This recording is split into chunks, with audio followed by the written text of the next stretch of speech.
মহান আল্লাহ তাআলা বড়ই মহান। আমি আল্লাহর কাছে শুধু একটা কথাই বলছি, আল্লাহ যদি আমি অপরাধী হই, এই বিএনপির সাথে আমি কখনো বেইমানি করি নাই। আমার নেতা, আমার গুরু মুশাররফ হোসেন মশু ভাই আমাদের ঘর থেকে বাইর করে বিএনপি করা শিখাইছে পদে পদে, আড্ডা চলা, কথাবার্তা, কিভাবে নেতাদের সাথে চলতে হয়, কিভাবে কর্মীদের সাথে মোলাকাত করতে হয়, সমস্ত উনি আমাকে শিক্ষা দিচ্ছে। আজকে যতই আমি রাজনীতি করি না কেন, ওনাকে আমি বলতে পারি না, উনি আমার গুরু, রাজনীতি গুরু।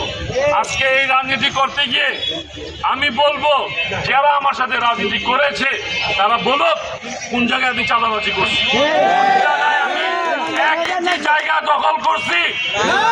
আমার বাপের দেওয়া একটা ফ্ল্যাট আগে পাইছি, এটার মধ্যে আছি। আমার ঘরে বিশ্বাস না করে যদি যান দেখতে পারবেন যে ফার্নিচারগুলির কি অবস্থা। আমি খাই কি না খাই এটা আল্লাহ তাআলা জানে। আমি কোনো এক পয়সা চাঁদাবাজি কারো কাছে একটা চাঁদা চাই নাই। আমি যদি টাকা চাইয়া থাকি আমার জন্য, আমার নেতা কর্মীর কাছে চাই। আমার থেকে আমি নেতা কর্মীর কাছে চাইছি, আমি কোনো দোকানেও যাই নাই, কোনো ব্যবসা কেন্দ্র কোনোদিন চাই। সুতরাং আমার বিরুদ্ধে যারা ষড়যন্ত্র করছে, আমাকে কালিমা লেপন করতে চেষ্টা করছে, আল্লাহ উপরে আছেন। আপনারা আগামী 1 মাসের মধ্যে দেখবেন প্রত্যেকের অবস্থা কি হয়। বেইজ্জতি হয়ে রাজনীতিকে সরতে হবে, করতে হবে। যাক, এত বিয়ে করতে চাই না। আমি মন থেকে সবাইকে মাফ করে দিচ্ছি। আল্লাহ তাআলা আমার ইজ্জত ফিরাই দিছে। আপনারা আমার জন্য দোয়া করবেন। এই শালি থানায় আমরা কয়টা মানুষ মিলে বিএনপির জীবিত রাখছি, দিয়ে রাখছি, আর আমাদেরকে আমাদের গুরু সাজেশন দিয়েছে আমরা মাঠে কাজ করছি। আমি নাকি একটা মামলা খাইছি, আমি নাকি একবার জেল খাইছি, আমার নিজের লোক বলে।